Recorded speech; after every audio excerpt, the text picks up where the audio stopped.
Hello, and welcome to Revolutions. Episode 17, The New World. Okay, welcome back to the show. We are now, as you know, jumping 100 years forward and 3,000 miles to the left to play out the tumultuous drama of the American Revolution. A tumultuous drama that occasionally parallels and sometimes even explicitly recalls the tumultuous drama of the English Revolution. But before we can get into the guts of it, we need to do a survey of the stage and the players. So today, we'll do a quick and necessarily blunt tour of colonial North America. Who lived there? Why did they live there? What did they do when they got there? Then we can get into the good stuff about the colonists going crazy after Parliament started randomly taxing stuff at the end of the French and Indian War.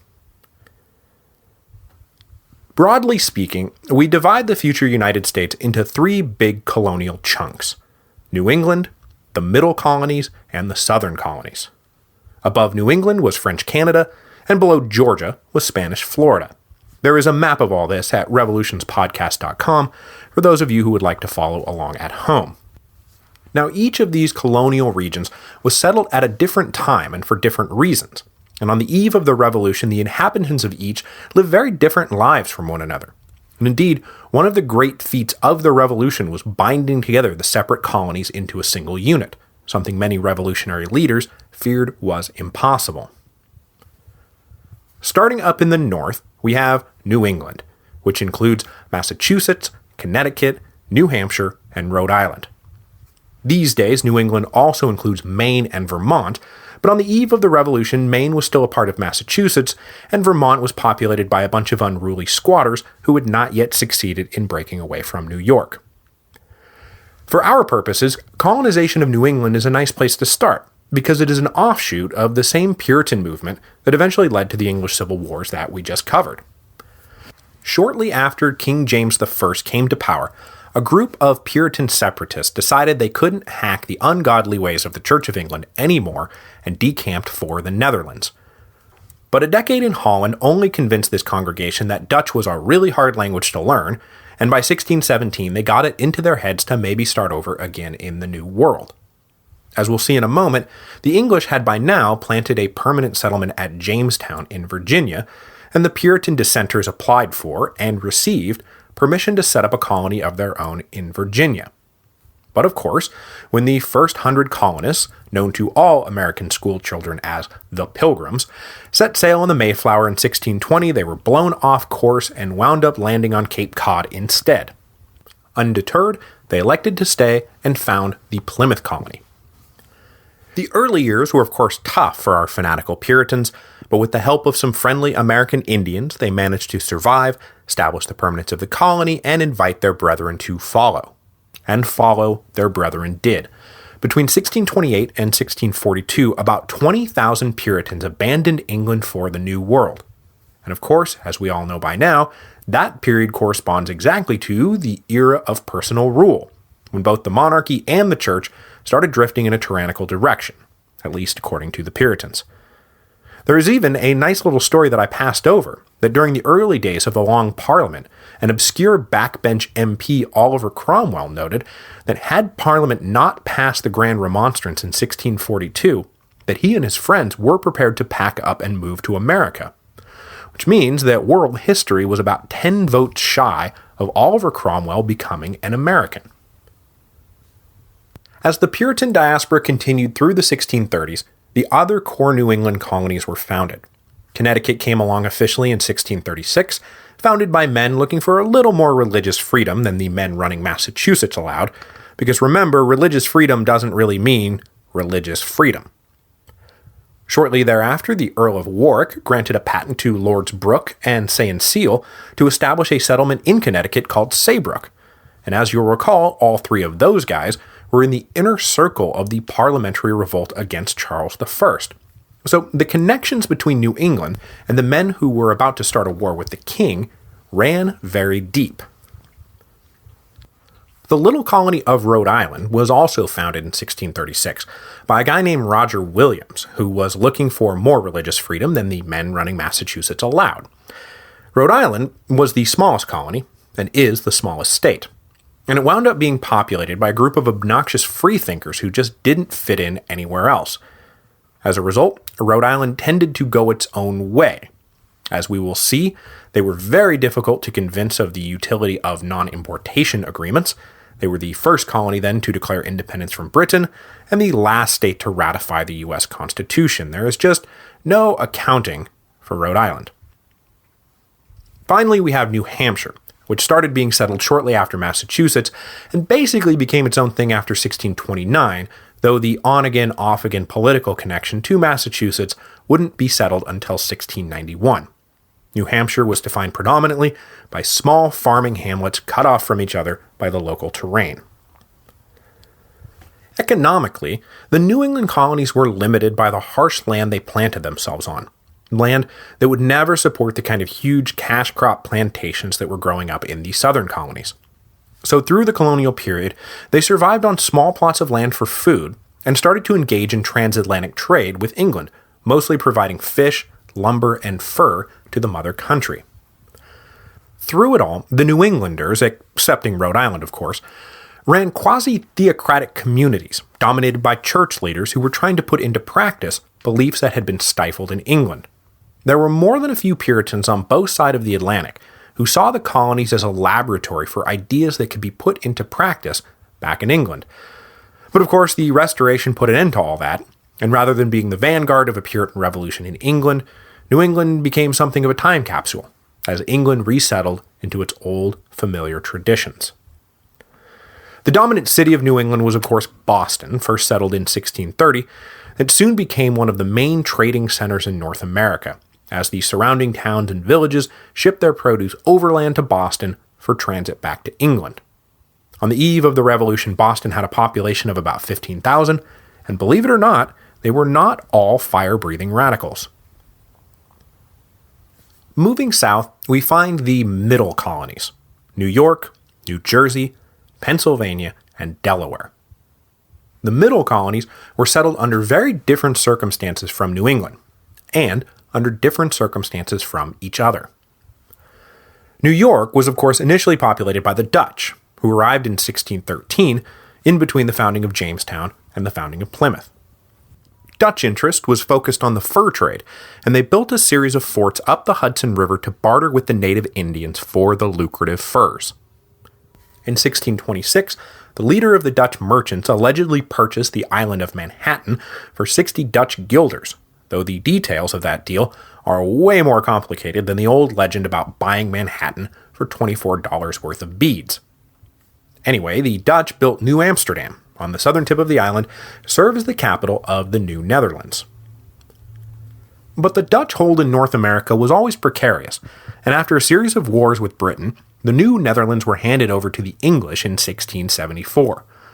In exchange, the Dutch got to hold Suriname, which probably seemed like a better deal at the time than it does today.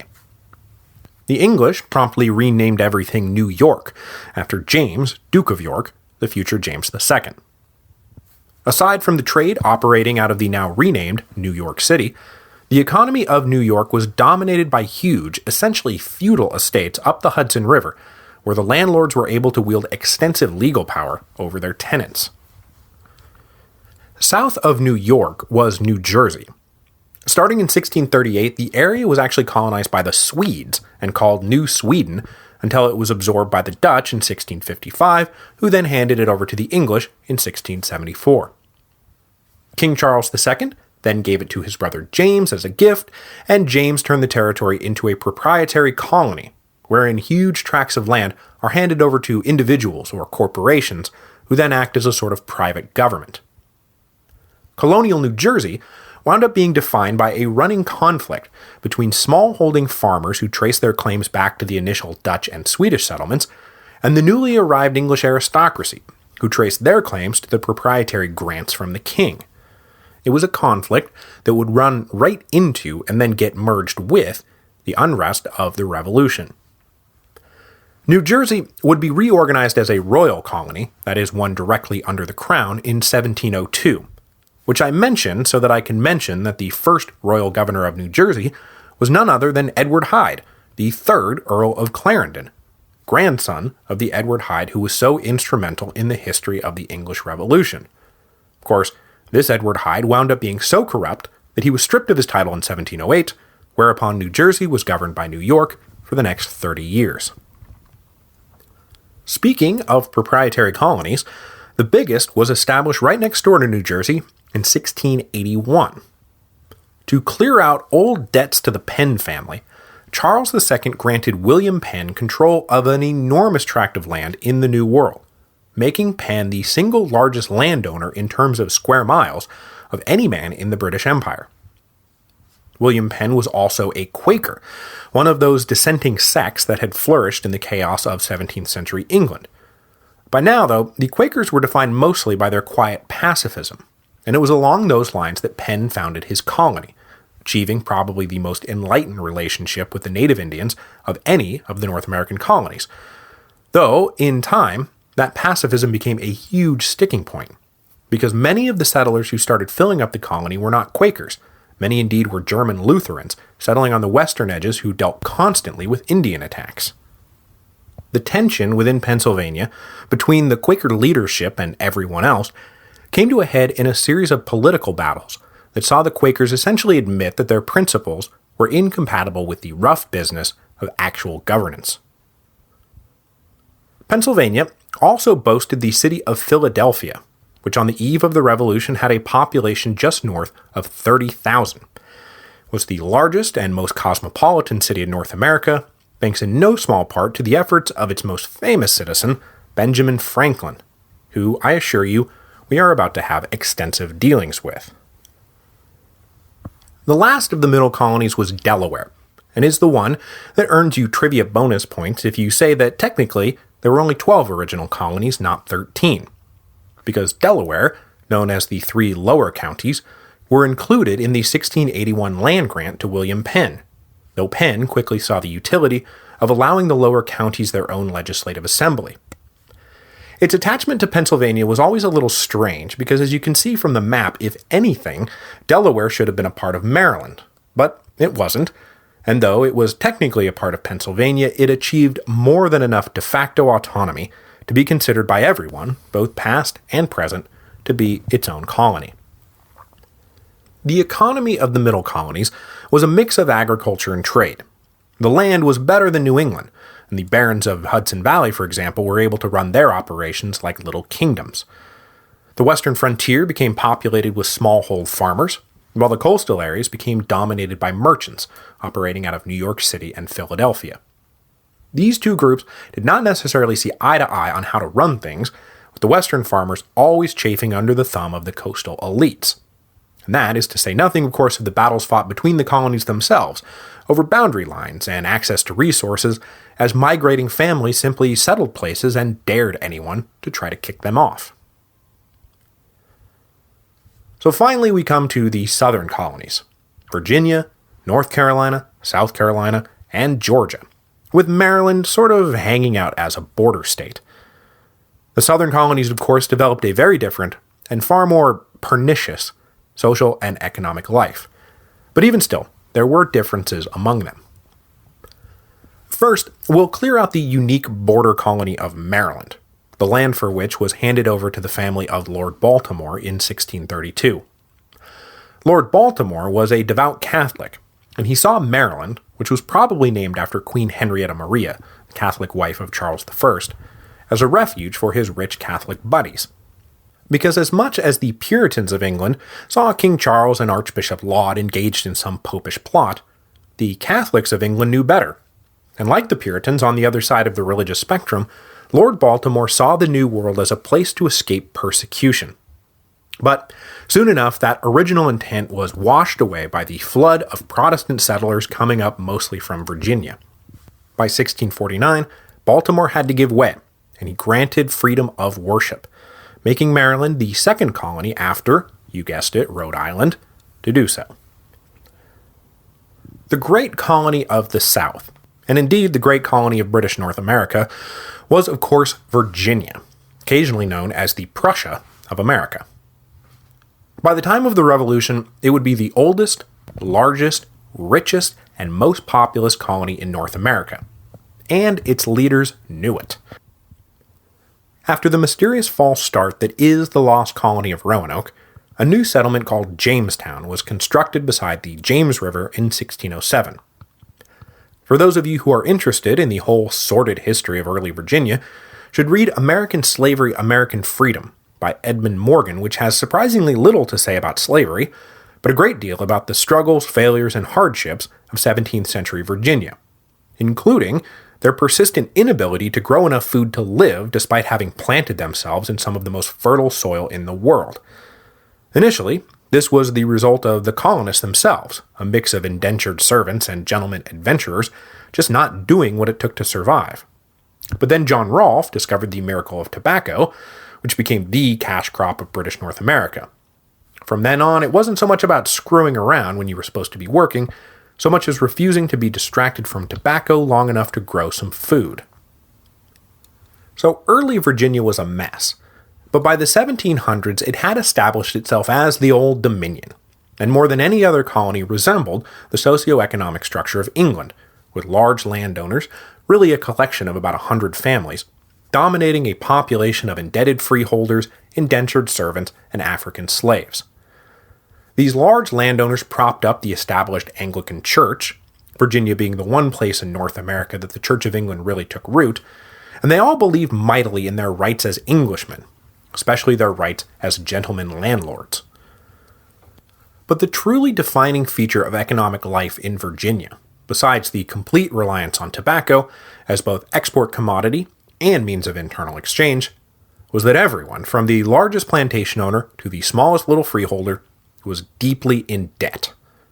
Everyone bought on liberally extended credit from England that would always come due with the next tobacco crop.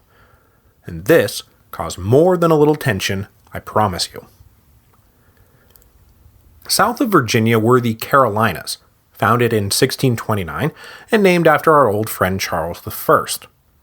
Carolina was established initially as one big proprietary colony, but in 1712 the disaffected northern settlements broke away, and the territory was reformed as North Carolina and South Carolina. Initially, the Carolinas followed the Virginia path into plantation tobacco, with a smattering of pitch and lumber thrown in there, but eventually South Carolina became deeply involved in the cultivation of rice and indigo, a newly discovered plant that was being used for dye. Both commodities, unique to South Carolina, will become sticking points in the Continental Congress, as the Pan-Colonial Alliance was taking shape. South Carolina also housed the only real city in the South, Charleston, named after, guess who, which grew to about 10,000 people as the Revolution broke out. Now, the reason the southern colonies never developed major urban centers like the northern colonies did was because the region had so many deep, navigable rivers that any landowner could just throw up a dock without needing to ship his commodities overland to a central hub like they had to do up in the north with Boston, New York, or Philadelphia. South of the Carolinas was Georgia, the last colony established. Not founded until 1733, Georgia was a proprietary colony dreamed up by James Oglethorpe and a group of benevolent utopians who saw the colony as a way to rehabilitate and put to good use the desperate poor of England. But their excruciatingly detailed plans for how land would be allocated, what you could grow, what you could import, and what you could export ran smack into the reality of, well, life in Georgia, which was, for example, not conducive to growing silk, which the proprietors of Georgia were convinced the colony ought to be hemorrhaging by now. Facing almost certain destruction, many of the poor colonists shipped over found life in Oglethorpe's utopia dangerously rigid and fled to the relative freedom of Carolina. The proprietors of Georgia finally gave up in 1752 and handed control of the colony back to the crown. So in broad terms, that covers where the colonies came from, and a little bit of what they were up to economically by the time the Revolution broke out. It is important to always remember as we walk through this, though, that the colonies were very much separate entities from each other. and they bickered constantly over land and boundaries and access to resources, really only their shared attachment to England uniting them. But there was at least one big similarity between them all: their distance from the mother country, and said mother country's disinterest in them. After all, we are talking about a collection of dissenters, sectaries, and poor debtors, led them all to enjoy a great deal of local political autonomy. Every colony had some kind of central assembly that engaged in practical administration, dispensing of justice, and of course, taxing the inhabitants.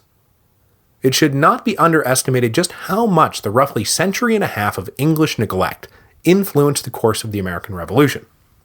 It certainly helped transform some pretty innocuous taxes into a belief that tyranny and slavery were just around the corner.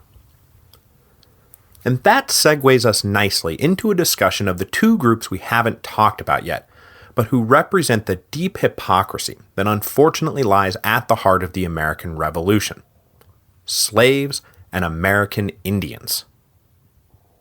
How can we reconcile the ideology of liberty and equality that fueled the Revolution with an all but genocidal policy towards the Indians and the stark reality of African slavery? The answer is, you can't. Really. At least I can't. It's just something that is unavoidably there. To take the American Indians first, we obviously can't dive into a comprehensive history of native peoples in the New World, because for one, we're talking about dozens of individual tribes and nations, ranging from frozen Canada down to swampy Florida. The Iroquois, Shawnee, Cherokee, these are all major nations, with rich and unique histories all their own. But what they shared in common was an encounter with Europeans that generally followed a similar trajectory in all the colonies. The first white men appear in small numbers and find themselves incapable of surviving in the New World. These helpless colonists make contact with the local tribes and often begin exchanging commercial products for food. Once the European settlers establish themselves, more colonists arrive. Indian land is encroached upon, leading to intermittent and increasingly bitter skirmishes and/or massacres on both sides. Then, a combination of numbers, firepower, and disease lead the Europeans to pretty quickly get the upper hand, and the Indians get pushed west. By the mid-1700s, the Indians have been pretty well pushed off the eastern seaboard, but they were able to maintain some kind of independent sovereignty by playing the British off the French. As long as there were two imperial powers competing for the fur trade and the affection of the tribes, there was hope of national survival, and certainly hope that the British-American colonists would be confined to the land east of the Appalachian Mountains. This is what led the majority of Indians to fight with the French in the American theater of the 7 Years' War, which we're about to talk about, and then hop over to side with the British during the American Revolution. Because to put it bluntly, the worst-case scenario for the Indians was to be left alone on the continent with the Americans, who were hungry for land and never really felt too constrained by moral or political duty when it came to the Indians. The subsequent history of Indian-American relations, I think, pretty well establishes that those fears were not at all misplaced. The other great hypocrisy deep in the heart of the Revolution is, of course, slavery. At the time of the Revolution, there were about 400,000 slaves living in the U.S., mostly in the southern colonies. They had been present from almost the beginning, with the first 19 Africans arriving in Virginia in 1619. But for the rest of the century, African slavery was more of a supplement to the far more common use of indentured servants as the colonial labor force. Since mortality rates were so high in colonial America, it was cheaper to pay for 7 years' labor than a lifetime of labor, since the laborer was going to be dead in 3 years anyway. But once mortality rates began to improve, it became increasingly common to invest in a slave for life, since you would never have to let them go, nor deal with the pressure from ex-indentured servants who now wanted land and political rights. So by 1700, the African slaves that had been getting mostly shipped to work in the horrific sugar plantations of the British West Indies started being funneled north to work the estates of major landowners, the kind of guys who could actually scrape together enough cash to buy a slave. Now, this point has been made 10,000 times before, so there's no reason to belabor it. But basically, all the Southern leaders of the American Revolution were slaveholders. And they weren't conservative fence-sitters either. I mean, we're talking about George Washington, Thomas Jefferson, Patrick Henry, George Mason, James Madison. These were the guys who defined American liberty, fought a war to protect American liberty, and then built a new government to preserve American liberty. And they all owned slaves. It's ridiculous. Now, had these guys followed through on the logic of their own argument to its conclusion, that is, that all men are created equal, and freed their slaves, that is, had George Washington issued the Emancipation Proclamation, the American Revolution would have been the greatest historical event in world history, simultaneously tossing off the archaic bonds of monarchy and the evil chains of slavery. But they simply couldn't see a way out of the economic implications of emancipation, so the legacy of the Revolution remains forever tarnished. We'll wrap up today with the war that set the stage for the conflict between Britain and her North American colonies. In the United States, we call it the French and Indian War.